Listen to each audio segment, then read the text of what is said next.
अस्सलाम वालेकुम friends. Part 1 में हमने planes of anatomy, anatomical terms और बॉडी कैविटी समझे थे। आज पार्ट 2 में हम बॉडी की मेजर रीजन्स को कवर करेंगे और देखेंगे कि सीटी और एमआरआई में इन्हें कैसे आइडेंटिफाई किया जाता है। ब्रेन रीजन, सबसे पहले बात करते हैं ब्रेन की। ब्रेन स्कल के अंदर क्रेनियल कैविटी में प्रेजेंट होता है। सीटी और एमआरआई में हमें सबसे पहले राइट और लेफ्ट सेरिब्रल हेमिस्फीयर दिखाई देती है। ब्रेन के बीच में वेंट्रिकल्स होते हैं जो सेरिब्रोस्पाइनल फ्लूइड यानी CSF से भरे होते हैं। ब्रेन एमआरआई एनाटॉमी को बहुत क्लियरली दिखाता है, जबकि सीटी इमरजेंसी कंडीशंस जैसे स्ट्रोक और हेमरेज में ज़्यादा यूज़ होता है।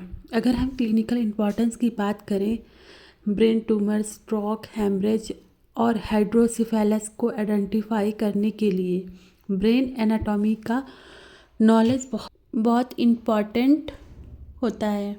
Next, neck region. अब आते हैं नेक रीजन पे। नेक बॉडी का एक इम्पॉर्टेंट पैसेज है जो ब्रेन के थोरैक्स से कनेक्ट करता है।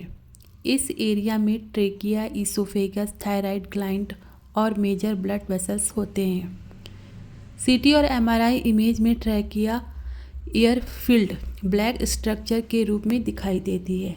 इसमें भी हम क्लिनिकल इम्पॉर्टेंस देखेंगे। थायराइड स्वेलिंग, लिम्फ नोड्स और नेक मासेस को इवैल्यूएट करने में एनाटॉमी की अंडरस्टैंडिंग बहुत इम्पॉर्टेंट होती है। थोरैक्स रीजन, थोरैक्स यानी चेस्ट कैविटी। इस रीजन में लंग्स, हार्ट और मेजर ब्लड वेसल्स होते हैं। सीटी इमेजेस में लंग्स ब्लैक दिखते हैं क्योंकि उनमें एयर होती है। हार्ट सेंटर में मेडिस्टेनम के अंदर लोकेटेड होता है। Clinical importance, pneumonia, pleural effusion, pneumothorax और लंग ट्यूमर को आइडेंटिफाई करने के लिए थोरेसिक एनाटॉमी आनी चाहिए। Next, abdomen reason.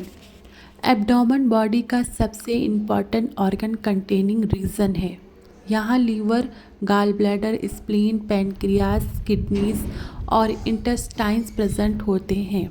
सीटी एब्डोमेन में लीवर राइट साइड पर और स्प्लीन लेफ्ट साइड पर नज़र आता है। किडनीज स्पाइन के दोनों साइड्स में रेट्रोपेराइटोनल पोजीशन में होते हैं। Clinical importance, kidney stones, appendicitis, liver disease and abdominal masses detect करने में एनाटॉमी भी बहुत हेल्प करता है। Next, pelvic region. Pelvis lower abdominal area के नीचे होता है। इसमें यूरिनरी ब्लैडर, रेक्टम और रिप्रोडक्टिव ऑर्गन्स होते हैं। सीटी और एमआरआई में ब्लैडर फ्लूइड फिल्ड स्ट्रक्चर के रूप में नज़र आते हैं। इनका भी clinical importance, pelvic masses, urinary disorders और गायनेकोलॉजिकल डिसीज़ के इवैल्यूएशन में पेल्विस एनाटॉमी इम्पॉर्टेंट है। Next, upper limb. Upper limb में shoulders, arm, forearm and hand include होते हैं। एमआरआई मसल्स, टेंडन्स और लिगामेंट्स को बहुत डिटेल में दिखाता है।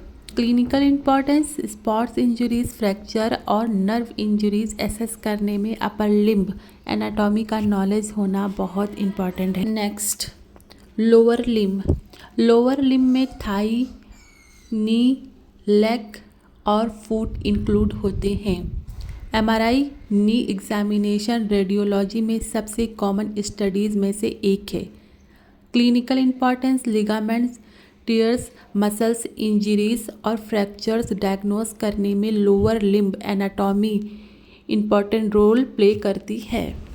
सो फ्रेंड्स, सेक्शनल एनाटॉमी एक चैप्टर नहीं है, ये हेड से लेकर टो तक पूरी बॉडी को सीटी और एमआरआई के थ्रू समझने का साइंटिफिक तरीका है।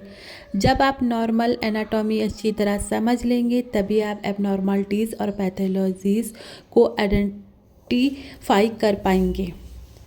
अगर वीडियो इन्फॉर्मेटिव लगी हो तो लाइक, शेयर और सब्सक्राइब ज़रूर करें। मैं हूँ बानो, मिलते हैं नेक्स्ट ब्लॉग में। अल्लाह हाफिज़।